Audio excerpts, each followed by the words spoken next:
జై శ్రీరామ్, శ్రీమాత్రి నమః. జై జనసేన, జై పవన్ కళ్యాణ్, జై వారాహి. వందే మాత్రం వీక్షకులకు అందరికీ నమస్సుమాంజలు. ఆంధ్రప్రదేశ్లో ఎన్డీఏ కూటమి ప్రభుత్వం ఏర్పడాక ఈ సంవత్సర కాలంలో క్రైమ్ రేట్ పెరిగిందా తగ్గిందంటే క్రిమినల్స్ని పట్టుకుంటే క్రైమ్ రేట్ పెరిగినట్టు కనిపిస్తుంది. కానీ ఎక్కువ క్రైమ్ని మనం కంట్రోల్ చేసినట్టు అనిపిస్తుంది. గంజాయి కేసుల విషయం తీసుకుంటే గత 5 సంవత్సరాల్లో గత ప్రభుత్వంలో 5 సంవత్సరాల్లో ఎంత గంజాయి పట్టుబడిందో అంతకన్నా ఎక్కువ ఈరోజు ఆంధ్రప్రదేశ్లో పట్టుబడింది. పోలీస్ శాఖని, ఇతర ఎక్సైజ్ శాఖలు కానీ, ఈగిల్ టీమ్ని కానీ అభినందించాలి. కానీ అలాగే ప్రధానంగా మహిళల మీద అత్యాచారాలు జరుగుతున్నాయి అంటే ఇక్కడ మగవాళ్ళే సేఫ్ జోన్లో లేరు. ఇప్పుడు యువత, ఈ ఒక జనరేషన్ యువత భవిత ప్రశ్నార్థకమైంది, మనుగడ ప్రశ్నార్థకమైపోయింది. వీటికి కారణం స్మార్ట్ ఫోన్ అన్నది వ్యవస్థను ఎంత చిన్నాభిన్నం చేసిందంటే దాని విష ఫలితాలు చాలా తీవ్రంగా ఉన్నాయి. ఇంకా అబ్బాయిల సమస్య చూస్తే నిండా 16 ఏళ్ళు ఉండవు, 15 ఏళ్ళు ఉండవు, బండి కొనిస్తారు. బండి మీద స్టంట్లు చేస్తూ భయభ్రాంతులకు గురి చేస్తూ వీళ్ళకి తెలిసి తెలియని వయసు, తక్కువ రేటుకి గంజాయి వస్తుందంటే ఎడిక్ట్ అయిపోతారు. దీని నుండి రక్షించాల్సిన బాధ్యత ప్రభుత్వాన్ని. ఇంకా అమ్మాయిలు ఇన్ఫాక్చుయేషన్ 18 ఏళ్ళు వచ్చిన 18 గట్టిగా మాట్లాడితే 20 ఏళ్ళు వచ్చినా ఇన్ఫాక్చుయేషన్లోనే ఉంటారు. ఇప్పుడు జరిగిన అనంతపురంలో జరిగిన అమ్మాయి తనకు తానుగా సరైన 3 నెలలు బట్టి ఆ అబ్బాయితోటి కలిసి తిరుగుతూ పెళ్లి చేసుకోమంట. అదికి ఆల్రెడీ పెళ్ళి అయిందిట. మళ్ళీ పెళ్లి చేసుకోమనేసరికి బీర్ బాటిల్తో కొట్టి చంపేశాడు. ఇది బేసిక్గా నాకు తెలిసింది. దీన్ని పెళ్లి చేసుకుంటే ఆడి పిల్లలు ఆడి చంపేస్తుంది, ఆడు ఎంతగా తప్పించుకోవడానికి దీన్ని చంపేశాడు. ఇక్కడ బేసిక్గా క్రైమ్ రిలేటెడ్ ఏంటంటే మనం మూలాలలోకి వెళ్ళాలి. కానీ ఏదో ఒక సంఘటన జరిగింది, ట్విట్టర్లోనే ప్రతిపక్ష నాయకులు పోస్టులు చేసేయడం, గవర్నమెంట్ మహిళా కమిషన్ హడావుడి చేయడం కాదు. ఇక్కడ బేసిక్గా సమాజంలో క్రైమ్ ఎలిమినేట్ చేయడానికి యువత లైసెన్స్ 18 ఏళ్ళు నిండకుండా వెహికల్స్ ఇచ్చి తల్లిదండ్రుల్ని టార్గెట్ చేయాలి. వీళ్ళు తప్పు చేస్తే తల్లిదండ్రులు శిక్షించాలి. యాక్సిడెంట్లో కానీ, డ్రగ్స్లో కానీ, మందు కానీ తీసుకుంటే తల్లిదండ్రులను బాధ్యుల్ని చేయాలి.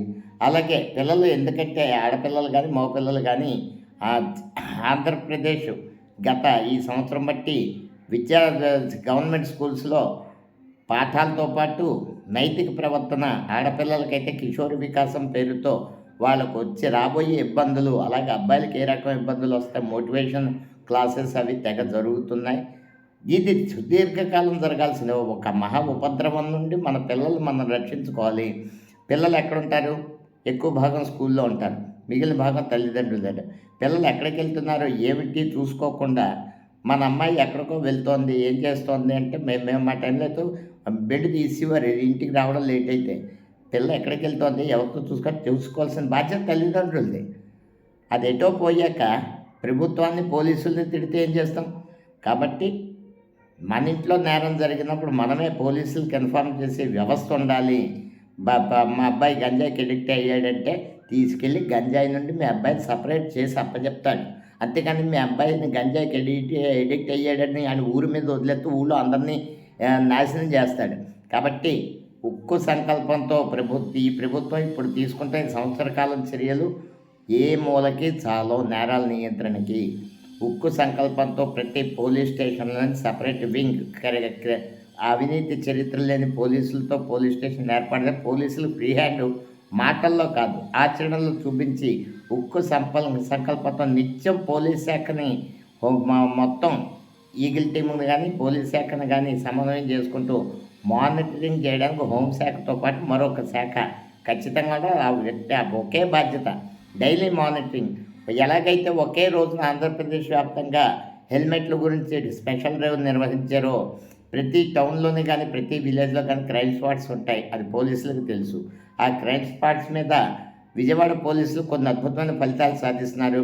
ఆర్టిఫిషియల్ ఇంటెలిజెన్స్ డ్రోన్లు అవి ఉపయోగించి ఖచ్చితంగా ఆర్టిఫిషియల్ ఇంటెలిజెన్స్ని ఉపయోగించుకొని, టెక్నాలజీని వినియోగించుకొని కనికారం చూపించొద్దు. పిల్లలు తప్పు చేశారు, వాళ్ళ జీవితాలు పాడవుతాయని కనికారం చేస్తే వదిలేస్తే పిల్లల్ని పోలీసులు ఇప్పుడు వదిలేస్తున్న కారణం అదే. బలంగా కేసులు పెట్టకపోవడం కారణం. వాళ్ళ వల్ల 10 మంది జీవితాలు నాశనం అయిపోతాయి. డ్రంక్ అండ్ డ్రైవ్ అతిపెద్ద సమస్య. అసలు తాగి ఓ స్పాట్ ఏంటి, ఎక్కడైతే వాళ్ళ మద్యం లభ్యం అవుతుందో అక్కడి నుంచి సమీపంలోనే డ్రంక్ అండ్ డ్రైవ్ పెడితే ఎన్నో యాక్సిడెంట్స్ నివారించవచ్చు. కాబట్టి ముందు ప్రభుత్వం తీసుకోవాల్సిందంటే పోలీస్ శాఖ ఫ్రీ ఆఫ్ హ్యాండ్ ఇచ్చి ఏదైనా నేరస్తుడు అబ్బాయి అయినా అమ్మాయి అయినా సరే, అమ్మాయిలు కూడా ఇది లేదు. మొన్న భీమిలి వెళ్తే భీమిలి ఎర్రమడి దెబ్బలకి 3 అమ్మాయిలు మధ్యాహ్నం 3 గంటలకి శుభ్రంగా బీర్లు తీసుకొని తాగుతున్నారు. మరి వాళ్ళ నుంచి మంచి ఎలా ఎక్స్పెక్ట్ చేస్తాం? ఆ బీర్కి డబ్బులు లేకపోతే ఎవడో ట్యాప్ చేస్తే ఆడితో పోతారు, అది తర్వాత వాడుకొని వదిలేస్తాడు, లేకపోతే చంపేస్తాడు.